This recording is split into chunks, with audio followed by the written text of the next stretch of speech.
खोपोलीमध्ये नाही, तुमच्यावरती राजकीय स्वरूपाचे गुन्हे आहेत आणि फक्त एकदा तुम्ही कोणाला तरी मारहाण केली होती, आम्ही बघितलं असं, तुम्ही त्याला बुक्क्याने मारत होता, ती असेल कदाचित तुमच्यावरती. म्हणजे तो छोटासा गुन्हा तो असेल, मारामारीचा गुन्हा, पण त्याच्या पलीकडे तुमच्यावरती म्हणजे राजकीय गुन्हे जास्त असतात. काय ना, आपण गुन्हेगारांबद्दल बोलतोय जे रेकॉर्डवरचे, ज्यांना आपण हिस्ट्री शीटर म्हणतो, त्यांच्याबद्दलची ही चर्चा चालू आहे. आणि माझं म्हणणं आहे, विश्वास पाठकजींना आपण विचारूया. चला, ते भाजपचे प्रवक्ते आहेत. तुम्हाला पटतं का विश्वासजी अशा गुन्हेगारांना तिकीट देणं? तुमच्या पक्षाला पटतं? मित्र पक्षांकडनं सुद्धा देणं, ते जे सांगतात तुम्हाला पटतं का विश्वासजी? नाही, काही बाबतीत त्यांचं म्हणणं बरोबर आहे की कुठल्या बाबतीत? गुन्हेगार असेल तर पूर्ण फॅमिलीला तुम्ही गुन्हेगार ठरवू शकत नाही. बरं, हे मला एवढं पटलेलं आहे. मात्र गुन्हेगारांना अजिबात तिकीट देऊ नये या मताचा मी आहे. मग या न्यायाने उद्या समजा, आता मी कदाचित तुम्ही याला अतिशयोक्ती म्हणाल, मग का तुम्ही दाऊद इब्राहिमच्या नातेवाईकांना तिकीट द्याल उद्या? सगळ्याच कुटुंबाला गुन्हेगार म्हणू नका, ते मग तुम्ही म्हणाल की नाही, त्यांचं काही अंशी बरोबर आहे. कमलेजी, देशविरोधी कृत्य करणं वेगळं. आता परत येतो मग मी देशविरोधी. मग सूरज चव्हाणजी, देशविरोधी कृती करण्यात तुम्ही कोणाकोणाला बोललात? मग मी सगळं काढतो, सगळा इतिहास तुमचा आता मधल्या काळ. देशविरोधी तुम्ही कोणावरती आरोप लावले माहितीये? नवाब मलिकांवरती तुम्ही आरोप लावले, ते भाजपने लावले होते की नाही विश्वास पाठकजी? आता बोला. विश्वास पाठक आरोप बोला. करणं आणि आरोप मला सिद्ध एवढं होण्याच्या सांगायचं मध्ये नाही खूप बघा. फरक आहे. सिलेक्टिव्ह राहू नका, सिलेक्टिव्ह राहू नका. मला सांगा, काय एक गुन्हेगार मिनिट, गुन्हेगार तसं आपण नाही, बघा, तसं आपण नाही. प्रक्रिया, तसं नाही. आपण कुठल्या आरोप तर- काळात राहतो आरोप आहोत. तर- आपण आरोप सभागृहाची असं गोष्ट कुठल्या करतो. पक्षाचा मगाशी नेता नाही, सगळ्यांनी ज्याच्यावरती विश्वास आरोप पाठकजी सगळ्यांनी मोठ्या मोठ्या असा- चर्चा केल्या की निवडणूक असा कुठल्या डेव्हलपमेंट बद्दल पक्षाचा असावी, नेता नाही. विकासाबद्दल असावी. लोकांना असा कशात इंटरेस्ट कुठल्या नाही, पक्षाचा लोकांच्या नेता भावांच्या नाही, एकत्र येण्यात ज्याच्यावरती इंटरेस्ट नाही. आरोप ऐका हो, लोकांना भावांच्या एकत्र येण्यात इंटरेस्ट नाही, भावनेत इंटरेस्ट नाही. मग लोकांना काय गुन्हेगार पाठवण्यात इंटरेस्ट आहे? त्या सभागृहात तुम्ही लोकांना पाठवतात, लोकांचे निर्णय घ्यायला पाठवतात, वॉटर गटर मीटर, पाण्याच्या समस्या, लोकांच्या समस्या, याच्याबद्दल लोकांना इंटरेस्ट आहे. लोकांना काय गुन्हेगार बघायचे सभागृहामध्ये? खंडणी, अपहरण, हे सगळे गुन्हे त्यांच्यावरती आहेत. आणि आपण म्हणतो नाही, त्यांचे कुटुंबीय सोयीस्कर राहू नका. आपण जरा चर्चा, तुम्ही सगळे लोक सुशिक्षित आहात, तुम्ही सगळे लोक एका कमलजी, एक गोष्ट तुम्ही लक्षात घ्या की शेवटी संविधानाने यांना दिलेले आहे ना अधिकार. समजा आम्ही तिकीट नाही दिले तर अपक्ष उभे राहतील, निवडून येतील. ओके, ते अपक्ष उभं राहू नये म्हणून तुम्ही गुन्हेगारांना तुमच्या पक्षात घेताय. काय जावाई शोध लावलाय तुम्ही? आणि पाठक साहेब, तुम्ही जे सांगत होतात की त्यांनी गुन्हेगारांना कोण्यास देऊ नये, तुमच्या पक्षातल्या गुन्हेगारांची यादी तुम्हाला मी देतो. नांदेड पासून ते मुंबई पर्यंत ते सगळीकडचे.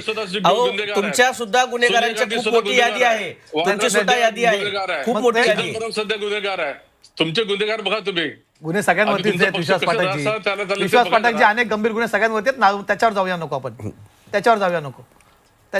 तुम्ही नाही इथे सगळ्यात. त्यामुळे काय ना, आता तो शब्द फार सकाळी सकाळी वापरण्यासारखा किंवा पार्लमेंटरी नाही, हमाम आहे. ठीक आहे, त्यामुळे त्याच्यावर नको जाऊयात. मला बघतात सगळ्यात रविकिरण देशमुख, तुम्ही बघतात या निवडणुकांची आपण चर्चा करतो. आपल्याला खरं चर्चा करायची होती निवडणुकांच्या निकालांची. मी म्हटलं की आपण सध्या चर्चा करताना एक्झिट पोल बाजूला ठेवून चर्चा करूया. काय काय गोष्टी तुम्हाला फॅक्टर डिसाइडिंग झाल्यात, आणि काँग्रेसची आपण मगाशी चर्चा करत होतो, महाराष्ट्रातल्या इतर ठिकाणाची चर्चा करायची. ओव्हरऑल या निवडणुका काय पुढच्या 2 तासांनंतर जेव्हा निकालायला लागतील, काय महाराष्ट्रासाठी पुढच्या काळात वाढून ठेवतील या निवडणुका? नाही, पुढच्या काळात काय फार मोठी क्रांती घडेल असं नाही. एवढंच आहे की परिणाम काय करेल एवढंच आहे की गेली 4-5 वर्ष या स्थानिक स्वराज्य संस्थांमध्ये इलेक्टेड बॉडीज नव्हत्या. सभागृह नव्हतं महापालिकांमध्ये, किंवा हे बाकीच्या ठिकाणी निवडून आलेले सदस्य नव्हते, म्हणून एक कुचंबना झाली होती. ते लोकशाहीसाठी चांगलं लक्षण नव्हतं. कारण आपल्याला वाटत होतं की प्रशासन नेहमी, राजकारणी मंडळी आम्हाला काम करू देत नाहीत, अडथळे आणतात, स्टे देतात, आमची इच्छा असली तरी आम्ही करू शकत नाही, अशी कारणं सांगायची. तर लोकांना वाटलं होतं की प्रशासक राजा असताना प्रशासक काहीतरी करून दाखवतील, धडाडीचं काम. म्हणजे ह्या शहरांमधली अतिक्रमणं जातील, अनधिकृत उद्योग जातील, पदपथ, फुटपाथ रिकामे होतील, लोकांना चांगलं चालता येईल, ट्रॅफिकला शिस्त लागेल. याच्यातलं काही सुद्धा झालं नाही. काही नाही. काय किमान आता निवडून आल्यामुळं जबाबदार लोकप्रतिनिधींकडे लोक जातील. अरे काय हे बरं दिसतं का? कचऱ्याचे ढीग पडले आहेत, रस्ते साफ नाहीत, अतिक्रमणं वाढली आहेत, मुलांना महिलांना चालता येत नाही फुटपाथवर, किमान भांडता तरी येईल. ते भांडण्याची सुद्धा व्यवस्था नव्हती. आणि सगळ्यात महत्त्वाचा फॅक्टर असा आहे की जो कुणीच चर्चा करत नाही. मला तज्ज्ञ माणसांकडनं हे जाणून घ्यायचे की गेल्या 5 वर्षामध्ये 15व्या वित्त आयोगाने किती पैसे दिले हो महाराष्ट्राला, ह्या स्थानिक स्वराज्य संस्थांना देय असलेले किती पैसे दिले, का नाही दिले? कसं आहे, राजकारण हा खेळ आहे, पण ह्याच्यात जनतेचा जीव जाऊ नये हो. कारण त्याच्या जीवावर चाललंय हे सगळं, सामान्य माणसाच्या जीवावर चाललंय. तो पाहिजे ना तुम्हाला मतदार म्हणून. ज्या दिवशी मतदानच घ्यायचं नसेल त्या दिवशी गोष्ट वेगळी, पण आज मतदान म्हणून जायचंय त्याच्याकडे. सांगा कुठल्याही तज्ज्ञ माणसाने की 15व्या वित्त आयोगाने गेल्या 5 वर्षात ह्या इलेक्टेड बॉडीज अस्तित्वात नव्हत्या म्हणून किती पैसे दिले आपल्याला आणि किती टाळले. हे नुकसान किती मोठं आहे.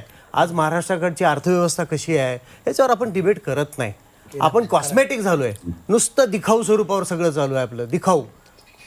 सगळेच त्याच्यासाठी दोषी आहेत. उत्कर्षा सुद्धा आपल्यासोबत जोडले आहेत. उत्कर्ष रुपवते वंचितच्या प्रवक्त्या आहेत. तर उत्कर्षा, खूप खूप स्वागत आहे तुमचं. पहिल्यांदा तुम्ही माझ्यासोबत चर्चेत इथे येतात. उत्कर्षा, तुम्ही पहिल्यांदा एक प्रयोग केला वंचितने 2 ठिकाणी. तर मुंबईत काँग्रेससोबत आघाडी ही झाली, त्याचं काय पुढे फियास्को झाला त्याच्यावरही आपण चर्चा करूयात, त्याचा कितपत परिणाम होईल. पण लातूरमध्ये आम्ही काल एक चर्चा केली, कारण लातूरमध्ये एक तो यशस्वी प्रयोग झालेला नांदेड आहे. त्याच्या साधारणपणे ॲटलिस्ट एक्झिट पोल ज्या प्रकारे काल प्रेरित करत होते की तिथे फार चांगला परिणाम होईल. पण मुंबईमध्ये एक चांगली ताकद आहे. मुंबईमध्ये काँग्रेस, एक मी सुरुवातीला म्हटलं कार्यक्रमाच्या, की एक फॉर्मेडेबल काँग्रेसचा फोर्स राहिलेला आहे मुंबईमध्ये. त्याच्यासोबत टायअप करणं हे असं वाटलं नव्हतं कधी. खरंच अनेकांना ती युती होणंच आश्चर्याचं वाटलं होतं. पण तरीसुद्धा पुढच्या काळामध्ये हा सगळा फियास्को का झाला आणि आता त्याचा कसं पॅन आउट होईल सगळं या निकालांमध्ये? मला वाटतं फियास्को हा शब्द चुकीचा आहे.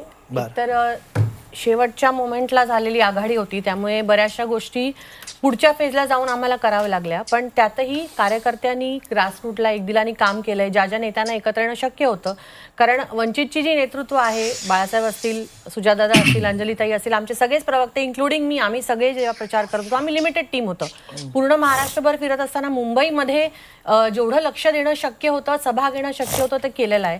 एकत्रितपणे कदाचित मोठ्या सभा झाल्या नसतील, पण ठिकठिकाणी जिथे जिथे शक्य त्या झाल्या. ग्रासरूटच्या कार्यकर्त्यांनी निश्चित एकत्र काम केले, कारण ही अपेक्षित आघाडी होती. आणि आता नाही, 19 असो, 24 असो, विधानसभा, लोकसभा, नेहमी सगळ्याच गोष्टींमध्ये ही अपेक्षित आघाडी होती, ती झाली. कार्यकर्त्यांसाठी पण एक नवीन अनुभव राहिला. नांदेड आणि लातूरचं उदाहरण अतिशय पॉझिटिव्ह आहे आणि मुंबईमध्ये पण निश्चित आम्हाला पॉझिटिव्ह रिझल्ट मिळतील असं मला वाटतं. तुम्हाला असं वाटतं? चला ठीक आहे, आपण आता या चर्चेत इतरही महापालिका आपल्यासाठी. खैरे आपल्यासोबत आहेत, अजून मनसेचे प्रवक्ते आपल्यासोबत असेल तर मला त्यांच्याकडे जायचं आहेत. योगेश खैरे आपल्यासोबत. योगेशजी, नाशिकमध्ये मला चर्चा करायची. नाशिकमध्ये आपण मगाशी पुण्याबद्दल बोललो, नाशिकमध्ये मला एक सांगा, एकेकाळी मनसेची सत्ता होती, फार रॅपिड डाऊनफॉल नाशिकमध्ये झाला. आणि यावेळेस तर खूप मोठा मुद्दा तुमच्याकडे होता. पब्लिक म्हणजे एकतर तपोवनाच्या मुद्द्याने नाशिकमध्ये एक वेगळ्या प्रकारचं वातावरण तिथे होतं. तपोवनातली झाडं जी तोडली गेली त्याच्यामुळे एक चांगलं वातावरण होतं. दुसरीकडे भाजपमध्ये अंतर्गत खूप मोठ्या प्रमाणात धुसफूस होती. प्रचंड मोठ्या प्रमाणात कार्यकर्त्यांची नाराजी, पक्षाबद्दलची नाराजी, नेतृत्वाबद्दलची नाराजी, पक्षाचे आमदारच ओपन येऊन बोलत होते. म्हणजे याला आपण काय म्हणतो, राजकारणामध्ये खूप सिच्युएशन ही अशी खूप तुम्हाला पूरक होती ही सिच्युएशन. पण तरीसुद्धा नाशिकमध्ये आम्ही बघितलं प्रचारामध्ये किंवा नाशिकमध्ये लक्ष देताना फार लक्ष घालता वगैरे असं चित्र नव्हतं नाशिकमध्ये. नाही, तुम्ही म्हणता ते बरोबर आहे की ज्या पद्धतीने तपोवनातील झाडांचा विषय झाला, तो तोडण्याचा विषय झाला, त्या संदर्भात महाराष्ट्र नवनिर्माण सेना सुद्धा तिथे आंदोलन झाली, रस्त्यावर उतरलो. आमच्या काळात ज्यावेळेस तिथं कुंभमेळा झाला होता त्यावेळेस झाडं तोडण्याचा विषय कधी आला नाही. पण हा विषय कशासाठी आला हे सगळ्यांना माहिती आहे की झाडं तोडून नंतर त्या जमिनीचं काय करायचंय, हा सगळा विषय तिथे सगळ्यांना माहिती आहे कुठल्या पद्धतीने झाला. आता तुम्ही बघितलं असेल ज्या पद्धतीने नाशिकमध्ये सुद्धा अगदी देवयानीताई ज्या पद्धतीने माध्यमांसमोर येऊन रडल्या की ज्या पद्धतीने तिथं तिकीट वाटप आणि इतरांना बाहेरून पक्षात घेणं, बाहेरच्या लोकांना पक्षात घेणं, हे प्रकार झाले. आमच्या पक्षातूनही अनेक जण भारतीय जनता पक्षात गेले. अगदी आज पेढे खाल्लेले नसलेले उमेदवार दुसऱ्या दिवशी भारतीय जनता पार्टीत गेलेले आपण बघितलेले. तुमच्या 20 वर्ष शहराध्यक्ष असलेल्या महिलाच गेला, त्याचा फॉर्म भरून दुसऱ्या दिवशी गेलात. हो, म्हणजे ह्याला कारण काय? तर ह्याला कारण म्हणजे प्रलोभन, आमिष. तुम्ही का थांबू शकला ना त्यांना? तुमच्या एवढ्या तुमचं कच्चे कार्यकर्ता, 20 वर्ष जुना तुमचा कार्यकर्ता, 20 वर्षाची तुमची शहराध्यक्ष महिला आघाडीची, ती फॉर्म भरून दुसऱ्या दिवशी फॉर्म मागे घेते आणि पक्षात प्रवेश करते. ही प्रवृत्ती आहे कमलेशची. तुम्ही थांबू शकला नाही ना कोणाला? काही मात्र ही सरसकट आपण लावू शकत नाही किंवा तुम्ही मग इथे लक्ष का नाही घातलं? नाशिकमध्ये एक सभा नाशिकमध्ये घेतली, त्याच्या पलीकडे तुम्ही लक्ष का दिलं की नाशिकमध्ये, की सोडूनच दिलं होतं?